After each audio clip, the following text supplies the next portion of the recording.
Alerta, alerta, alerta.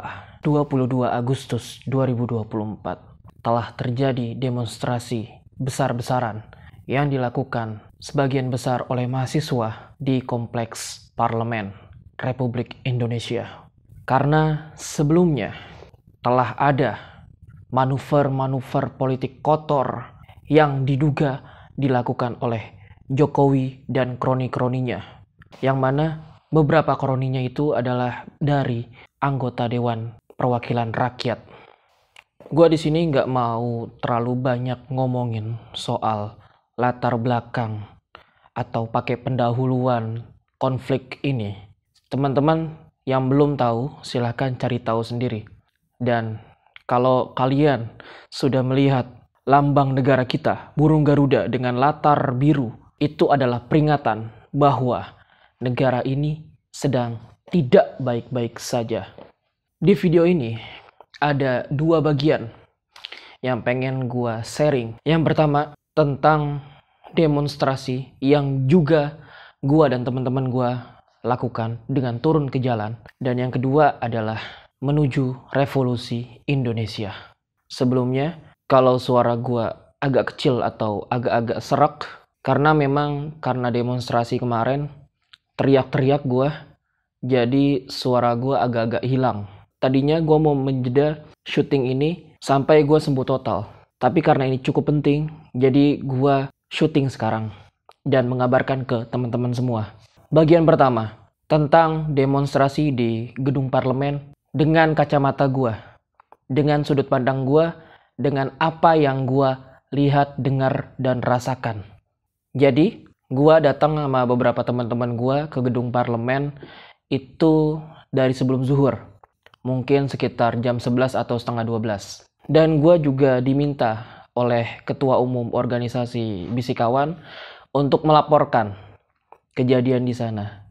Karena ini laporannya cukup mendadak dan public speaking gua masih belum jago. Jadi banyak aem-aemnya.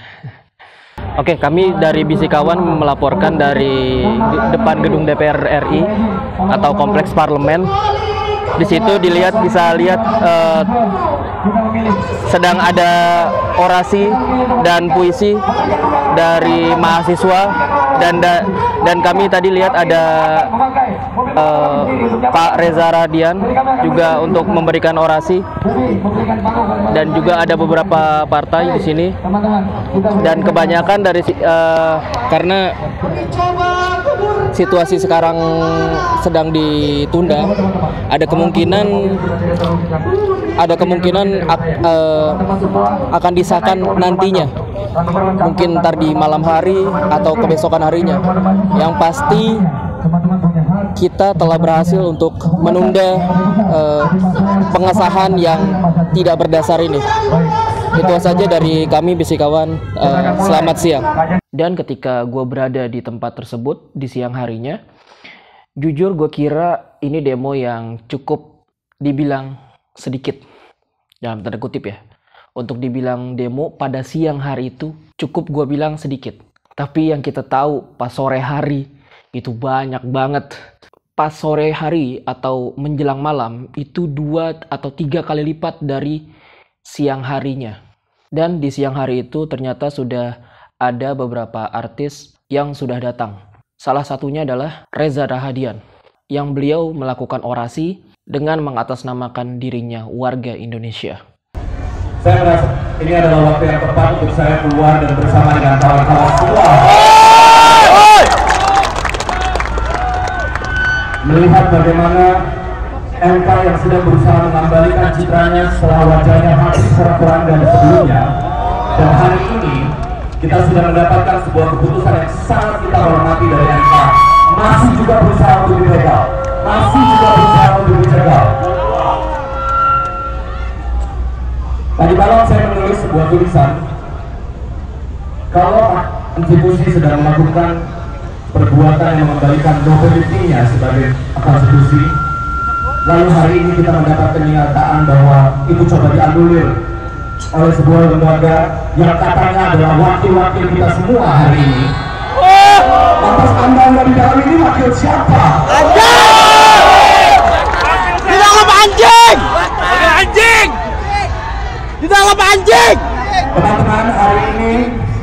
Semoga energi yang kita punya, kita bisa tetap tertib, kita tetap bisa menjaga demokrasi kita. Sebab saya tidak mewakili kepentingan apapun, saya tidak punya kepentingan personal, saya tidak ikut dalam partisipasi politik praktis apapun. Saya hadir hari ini sebagai rakyat biasa bersama teman-teman semua, tidak mewakili siapapun selain suara orang-orang yang gelisah hari ini melihat demokrasi kita seperti ini. Dan beberapa saat kemudian muncullah sekelompok mahasiswa yang menaiki mobil orasi. Mereka memberikan orasi ilmiah, memberikan semangat juga, dan yang lain-lain. Beberapa saat kemudian mahasiswa ini mencoba untuk membobol gerbang gedung DPR. Jadi di gerbang kompleks parlemen itu ada setidaknya beton-beton itu setinggi 1 meteran. Kurang lebih 1 meteran. Dan di atas beton-beton itu, beton-beton untuk menghalangi ya, itu juga ada kawat-kawat berduri di atasnya. Jadi pas orasi itu berlangsung, teman-teman mahasiswa yang lain itu mencoba merobek beberapa bendera partai yang memang sudah ada di situ dan mencoba untuk membuka kawat-kawat yang ada di atas beton-beton tersebut. Dan memang pas saat itu juga ada beberapa mahasiswa dan orang-orang yang sudah bisa menaiki atas gerbang gedung DPR. 1, 2, 3. Buka pintunya, buka pintunya sekarang. Buka pintunya. Dan saat itu juga gua mendengar teriakan revolusi. Revolusi, revolusi, revolusi, revolusi, revolusi. Langsung ke beberapa jam kemudian, ketika gua habis makan dan sholat, ternyata pagar di sebelah gerbang DPR itu sudah dibobol oleh demonstran. Walaupun sudah dibobol, itu di belakangnya juga sudah banyak polisi dan beberapa tentara yang menjaga.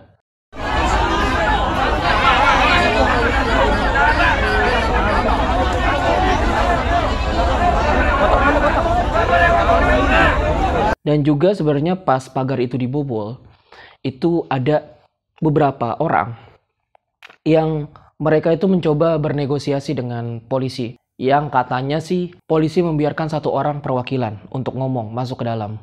Tapi ditekan lagi oleh demonstran yang lain. Masa 1 doang? Lalu mereka mencoba negosiasi lagi dan polisi membolehkan 10. Tapi tetap demonstran menuntut lebih. Semuanya aja dong yang masuk. Dan beberapanya akhirnya dibolehkan masuk. Dan gua masuk pas saat itu. Dan di bobolan pagar itu gua ngeliat banyak emak-emak.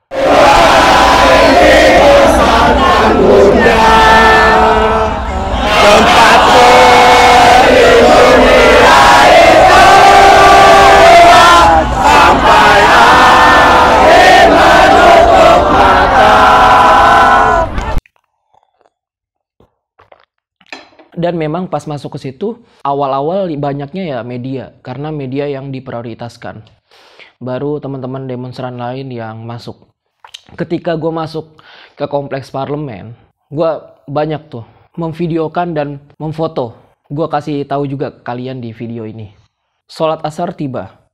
Gue yang sudah berada di dalam kompleks parlemen, akhirnya sendirian masuk ke dalam, tepatnya di gedung MPR ya, untuk mencari musola. Dan apa yang gue lihat di dalam itu sangat sepi. Dan ketika gue masuk dari pintu kaca yang otomatis itu, ketika pintu otomatisnya ditutup, suara demonstran tak terdengar lagi. Jadi gue sholat asar di sana. Dan by the way, ini udah ketiga kalinya gue masuk kompleks parlemen. Pertama waktu gue jadi mahasiswa ilmu politik, dan yang kedua bersama teman-teman mahasiswa gue yang lain, tapi di universitas yang berbeda. Dan lucunya, waktu gue masuk ke sebuah toilet ya, jadi toilet itu di dalamnya baru ada musola. Jadi toiletnya itu selain ada tempat buang air besar, buang air kecil, juga ada tempat wudhunya. Jadi pas gue buka pintu kamar mandi tersebut, itu ada orang pegawai situ ya, atau anggota dewan, gue kurang tahu juga, itu ngeliatin gue begini aja.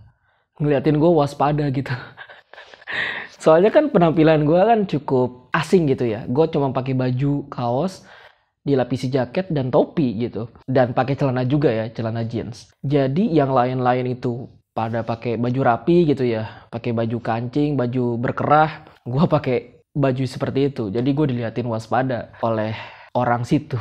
Dan selesai sholat asar, gue keluar lagi kan. Dan di situ gue melihat ada oknum polisi dan atau tentara yang dia menganiaya demonstran. Tapi untungnya ada beberapa polisi dan tentara dan juga media yang di situ. Gue juga ada di situ untuk setidaknya melarang aparat tersebut supaya tidak menganiaya. Jangan gitu, weh. Tahan aja, jangan gituin. Tahan aja. Iya, Pak. Hei, Pak. Diri. Mau berdiri. Hei. Udah. Ngomong lagi kok. Hei. Diri lu. Sosok galak lu. Kamu berdiri. Mau berdiri mau coba.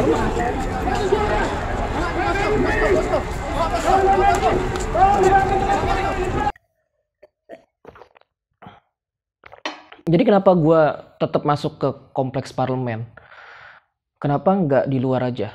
Ya karena orang yang di luar kompleks parlemen sebenarnya pengen masuk kan. Dan gue udah masuk di situ. Tadinya gue berharap sebagai salah satu orang yang bisa ngomong langsung ke anggota dewan. Tapi ternyata tidak ada panggilan tersebut. Jadi gini teman-teman, di tempat demo itu biasanya ada alat untuk menghancurkan sinyal, untuk mengaburkan sinyal, apapun itu namanya lah. Jadi ketika kita berada di tempat demo, itu ada semacam alat supaya HP kita tuh nggak ada sinyal. Itu ada alat seperti itu.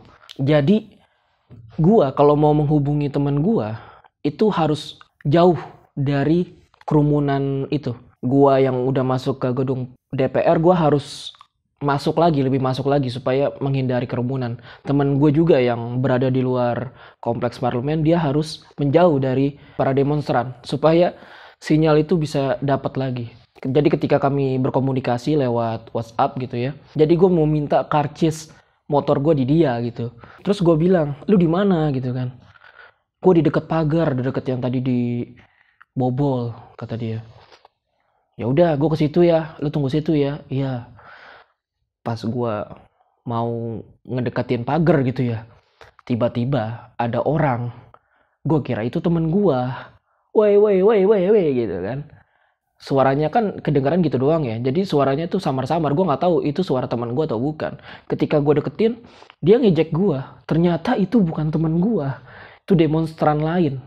Mungkin demonstran bodoh ya. Jadi tidak semua demonstran itu pintar teman-teman. Ada juga beberapa dari mereka yang ya mungkin terlalu bodoh untuk jadi demonstran. Jadi dia ngira gue polisi. Gue dianggap polisi di sana. Terus gue diledek abis-abisan. Gue dihina. Tubuh gue dihina. Fisik gue dihina. Dan gue cuma ketawa dalam hati gitu ya. Aduh, baru kali ini gue disangka polisi. Padahal tidak ada atribut seragam di tubuh gue ya. Mungkin alasan kenapa gue dianggap polisi oleh mereka karena jaket gue yang memang warnanya kecoklat-coklatan gitu. Kenapa gue pakai jaket itu? Ya karena adanya itu. Itu jaket yang gue pakai biasanya kalau mau keluar gitu. Di acara apapun biasanya gue pakai itu. Ya si demonstran bodoh itu nggak tahu. Kalau di dalam gue juga melakukan tindakan yang membantu para demonstran juga. Salah satunya ketika di sekitar pukul 5 sore, itu polisi memukul mundur mahasiswa supaya suruh keluar gitu dari kompleks parlemen. Tapi masalahnya polisi ini mendorong mahasiswa itu terlalu agresif. Jadi kan itu yang tempat dibobol itu kan celahnya sempit ya. Cukup sempit lah untuk segerombolan banyak orang itu. Jadi beberapa mahasiswa itu berebutan keluarnya. Makanya gue bilang, Pak polisi gitu. Sampai akhirnya gue serak suara gue. Pak polisi, mereka mau naik. Pak, tahan dulu dia, mereka mau naik. Tahan.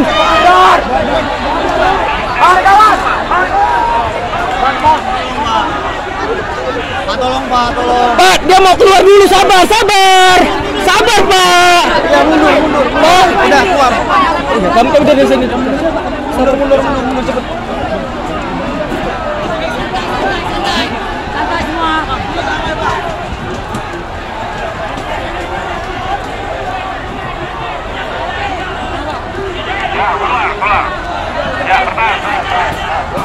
Oke, Pak polisi, tahan Pak polisi. Pak polisi tahan, Pak polisi. Biarkan dulu mereka. Siapa bilang?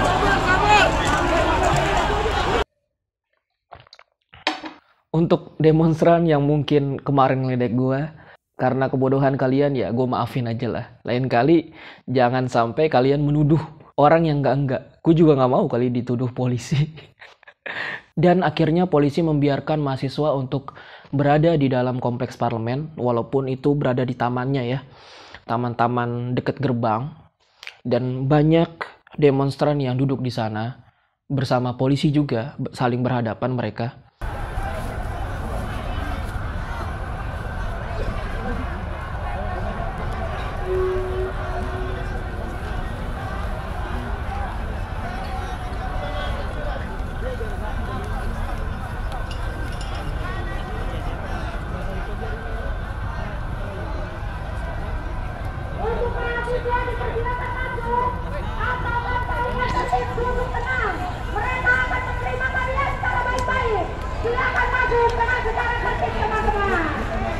Dan ketika situasi sudah kondusif seperti itu, tetap ada orang-orang bodoh yang mengatasnamakan dirinya demonstran untuk terus ngelemparin sesuatu, ngelemparin barang. Dan akhirnya beberapa orang terkena dari lemparan tersebut, dari pihak polisi maupun mahasiswa. Dan akhirnya demonstran dipersilahkan untuk berada di dalam kompleks parlemen setidaknya sampai sebelum Isya. Pas maghrib tiba, akhirnya gue keluar. Gue bertemu dengan teman-teman gue yang di luar.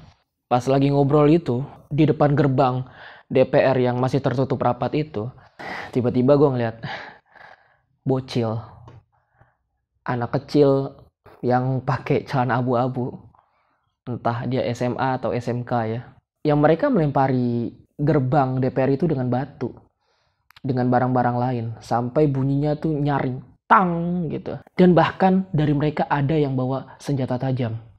Dan mahasiswa yang bener nih, demonstran yang bener, itu kesel sama mereka, sama bocil-bocil ini tuh kesel gitu. Karena bocil-bocil ini bisa membuat media mengabarkan bahwa demonstran ricuh. Padahal kebanyakan yang ricuh itu ya dari bocil-bocil kematian ini. Bocil-bocil yang nggak tahu apa esensi dari demo tersebut. Bahkan saking keselnya ada mahasiswa yang menyergap bocil-bocil ini. Tapi akhirnya diserang lagi oleh para kawanan bocil-bocil ini. Dan lu bayangin akhirnya mahasiswa yang beneran jadi demonstran dan bocil-bocil yang pura-pura jadi demonstran ini saling ribut. Dan untuk bocil-bocil yang nggak tahu esensi dari demo, Dek, jangan ya Dek ya. Bisa dilihat ini yang anarkis bukan mahasiswa, tapi STM, siswa.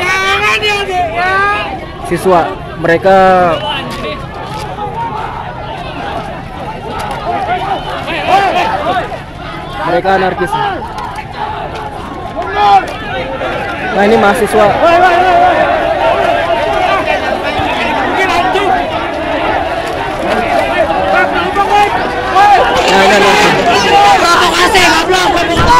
Provokasi udah provokasi udah.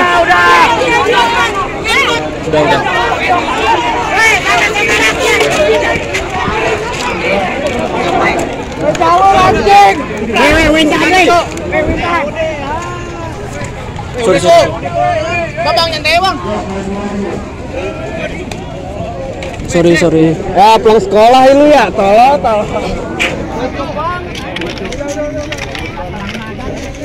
Yang bikin anarki bukan mahasiswa. Dan setelah sholat maghrib, sekitar pukul 6:30 gue pulang dari sana. Itulah ringkasan perjalanan gue ketika turun demo tanggal 22 Agustus 2024 dengan semua keringat, luka, perih, letih, dan tangis para demonstran. Itu Jokowi bisa kena dosanya. Karena dia selaku presiden, kepala negara sekaligus kepala pemerintahan, tidak mau menemui para demonstran. Lu tahu apa yang dilakukan Jokowi hari itu?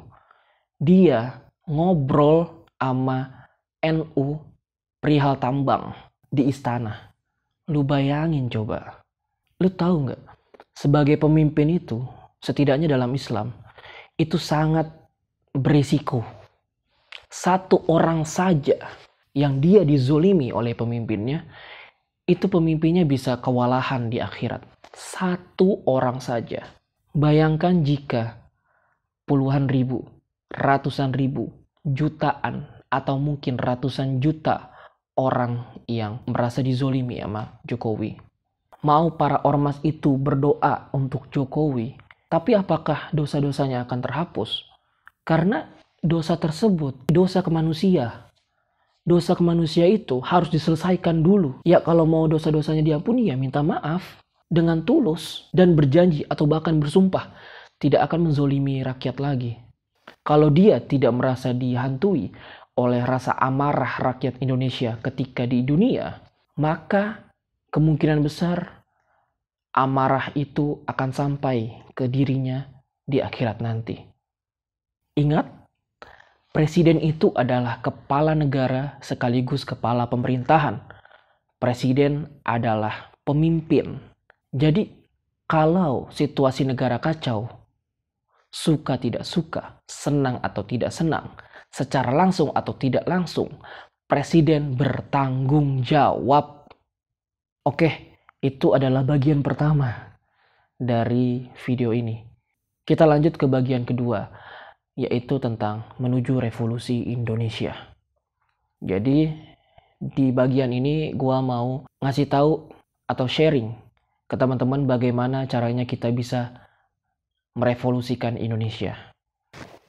Jadi, tahun 1998, bapak-bapak kita, ibu-ibu kita, atau mungkin kakak-kakak dan abang-abang kita, itu turun ke jalan untuk menurunkan rezim Soeharto, rezim Orde Baru. Dan akhirnya mereka berhasil, dan akhirnya diganti dengan era reformasi, yang eranya sekarang kita jalani ini. Tapi akhir-akhir ini, atau beberapa tahun belakangan ini, gue udah mendengar tuh gema-gema soal revolusi. Karena kayaknya teman-teman juga kurang suka kalau kita cuma mengadakan reformasi.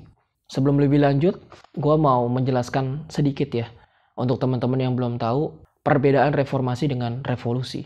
Reformasi itu adalah perubahan sebagian dari tatanan masyarakat atau tatanan negara. Sedangkan revolusi itu adalah perubahan yang lebih menyeluruh dari sebuah tatanan masyarakat atau tatanan kenegaraan. Dan teman-teman demonstran itu banyak yang menyuarakan revolusi kan. Jadi teman-teman juga menginginkan yang namanya revolusi di Indonesia. Jadi di sini gue mau sharing bagaimana caranya. Tapi gue kasih tahu dulu kenapa revolusi di Indonesia ini saat ini diperlukan. Karena kebengisan pejabat publik itu sudah mencapai puncaknya. Demo ini kan bukan awal, tapi ini sudah menjadi snowball effect atau efek bola salju dari amarah-amarah rakyat Indonesia di sebelum-sebelumnya. Jadi demonstran yang terjadi tanggal 22 Agustus ini bukan awal, tapi memang sudah menggulung dari sebelum-sebelumnya. Sebelum-sebelumnya mereka tuh udah marah luar biasa. Demonstrasi ini tiba, dan apakah demonstrasi ini cukup?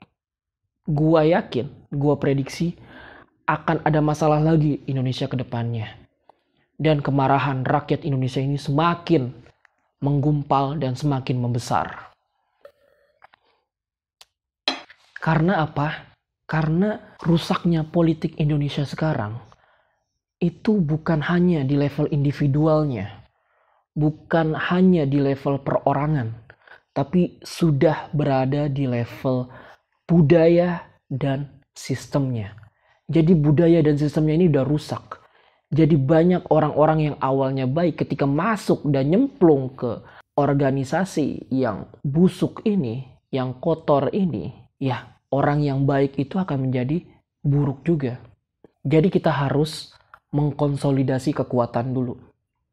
Kekuatan apa aja? Baik itu kekuatan pikiran, kekuatan harta, maupun kekuatan tenaga. Atau mungkin kekuatan posisi, jabatan. Ini semua kita harus konsolidasi dulu ke teman-teman yang sepemikiran bahwa kita ingin mengadakan revolusi. Entah itu ke pihak LSM, atau ormas, atau mungkin politisi dan beberapa aparat yang juga sepemikiran. Jika kekuatan itu sudah ada, lanjut ke pembuatan Badan Persiapan Revolusi Indonesia dan atau Panitia Persiapan Revolusi Indonesia. Ya mirip-mirip BPUPKI atau PPKI sebelum Indonesia merdeka dulu. Dan persiapan ini harus sampai matang ya teman-teman. Dipikirin semuanya. Pahit-pahitnya juga dipikirin. Bagaimana jika gagal juga dipikirin. Dan persiapkan banyak rencana.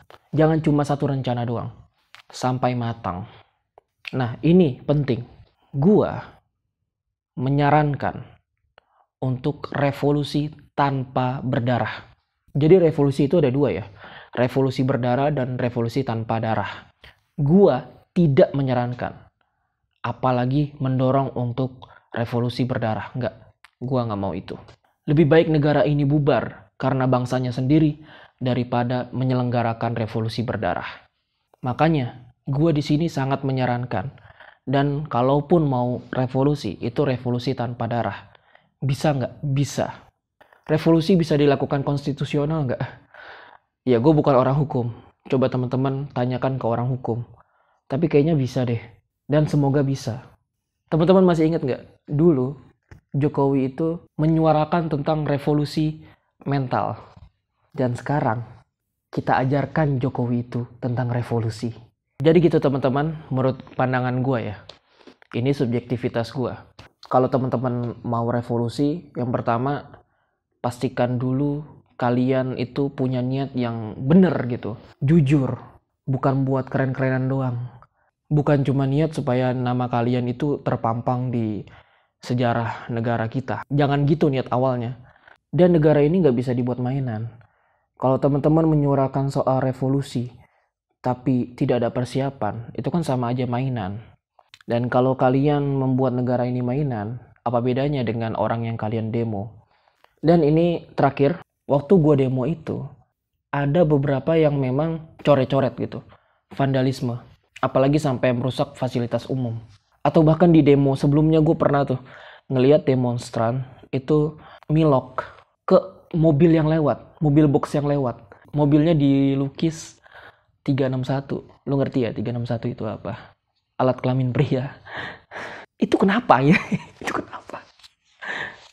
Dan gini teman-teman, kan DPR bisa aja ya bikin anggaran baru gitu dengan alasan untuk memperbaiki fasilitas di DPR. Misalkan ngecat ulang atau memperbaiki pagar yang rusak. Misalkan mereka mintanya 1 miliar terus di ACC. Padahal nggak nyampe 1 miliar misalkan. Dan 300 jutanya itu masuk ke kantong pribadi. Bisa nggak kayak gitu? Bisa. Tapi untuk kasus pagar ini, gue nggak bisa menyalahkan juga ya. Karena kan gerbangnya ditutup. Oke, itu aja mungkin yang bisa gue sampaikan di video kali ini. Teman-teman, panjang umur, perjuangan. Terima kasih untuk semua para pahlawan negeri yang turun ke jalan, yang menyuarakan di media sosial. Tetap kawal pemerintahan ini. Karena negara ini sudah rusak. Jadi kitalah yang harus mengawalnya. Teruskan perjuanganmu, teman-teman. Terima kasih. and have a nice day. Kita jaga situasi ini bersama-sama.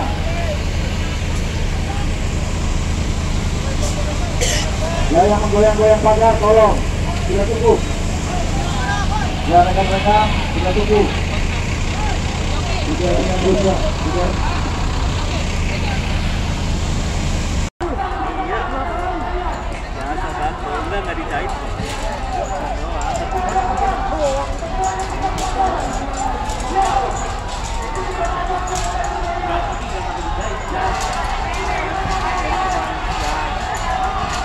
Keluar, mundur, masukkan mundur. Tidak ada yang kantong, kendalikan, mundur. Jangan ada yang melempar. Tadi sudah mundur, ya tahan, tahan, tahan, tahan. Jangan lempar-lempar, jangan di atas. Ya, tolong tertib. Tunjukkan kita bisa tertib.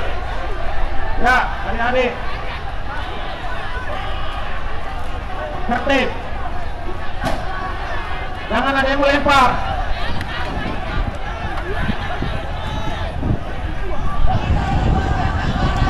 Kami sudah toleransi memberikan kesempatan adik-adik berorasi di dalam. Ya, silakan yang tidak berkepentingan meninggalkan area ini. Yang di sebelah kiri.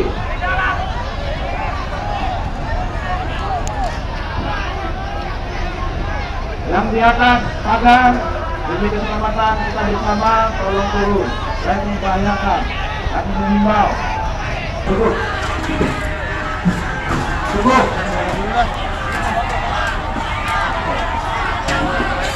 Cukup.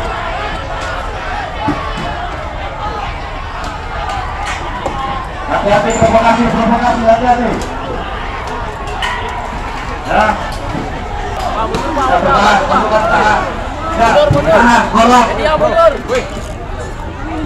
Rekan-rekan golak, kita tolong. Ya, kami mohon dengan sangat. Rekan-rekan golak.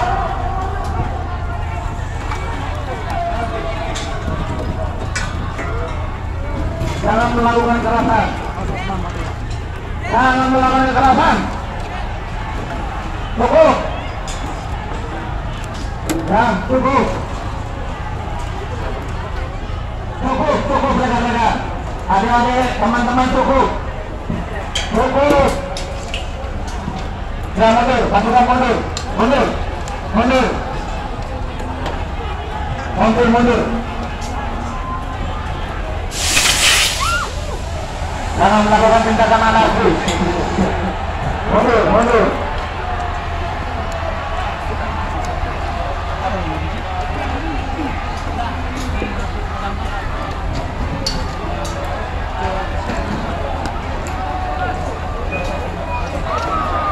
Cukup, jangan maju. Bertahan, bertahan. Masukkan. Wih. Wih.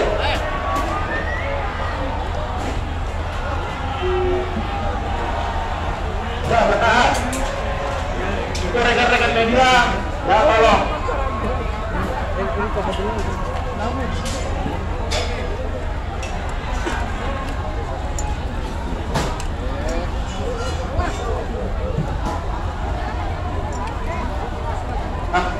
Kami mengimbau untuk semua masa pengunjuk rasa tetap tenang, jangan terprovokasi.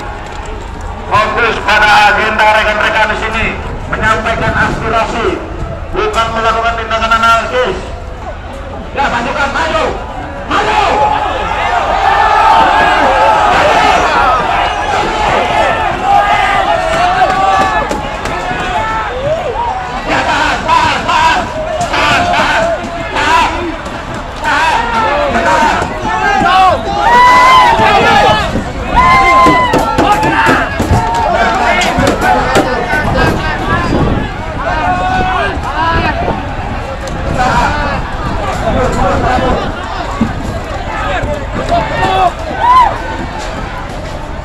Ya, tolong.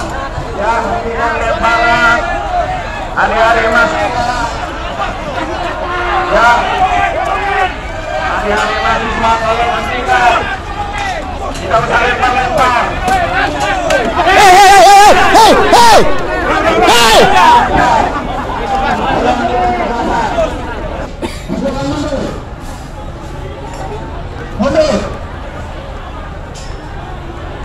mundur. Rekan-rekan TNI mundur. Rekan-rekan TNI mundur. Rekan-rekan TNI mundur. Ya, tenang, tenang. Tolong. Hati-hati provokasi. Ya, rekan-rekan kembalikan, tolong bantu. Ya.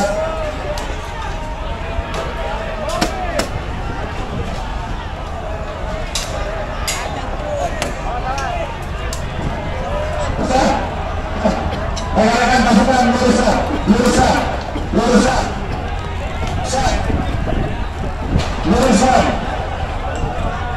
Ya, stop. Tunggu di situ. Pasukan dan tolong lurusan pasukan. Lurusan.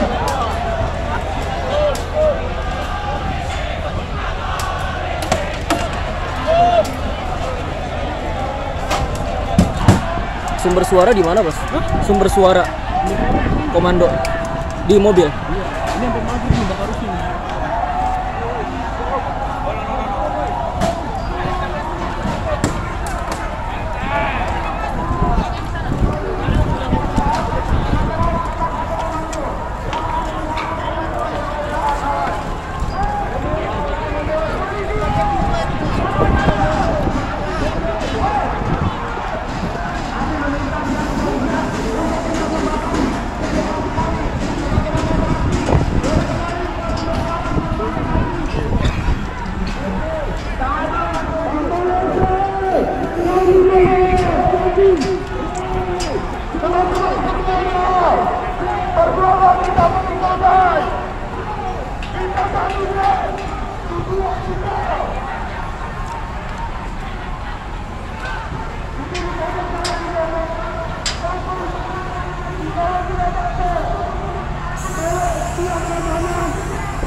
Kepada saudara-saudara, rekan-rekan dari mahasiswa, silakan keluar kembali menuju rekan-rekan yang ada di jalan.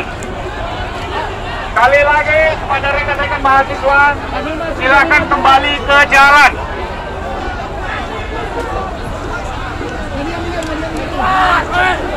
Rekan-rekan mahasiswa, keluar.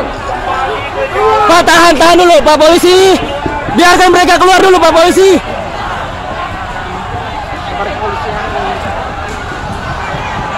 Pak Polisi, tahan biar mereka keluar dulu. Pak. Tahan dulu, Pak. Tahan dulu, biarkan mereka keluar dulu, Pak.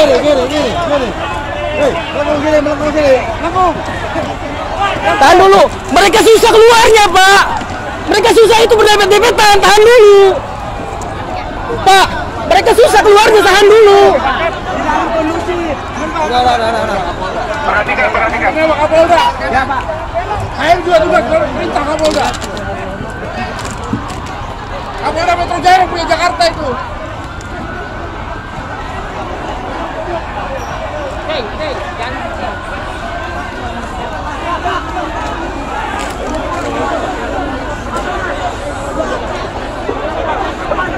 Duduk. Masih teman-teman mahasiswa boleh duduk dulu ya. Teman-teman mahasiswa boleh duduk dulu ya. Teman-teman mahasiswa boleh duduk dulu ya. Terima kasih boleh duduk dulu ya.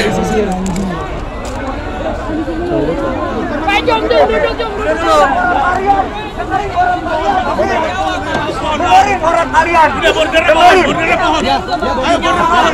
Ayo. Border pohon. Border duduk. Tepuk tangan. Buat kita semua.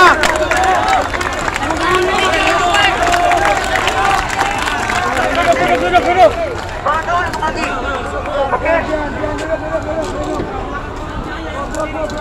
Oke, teman-teman duduk, jangan terprovokasi.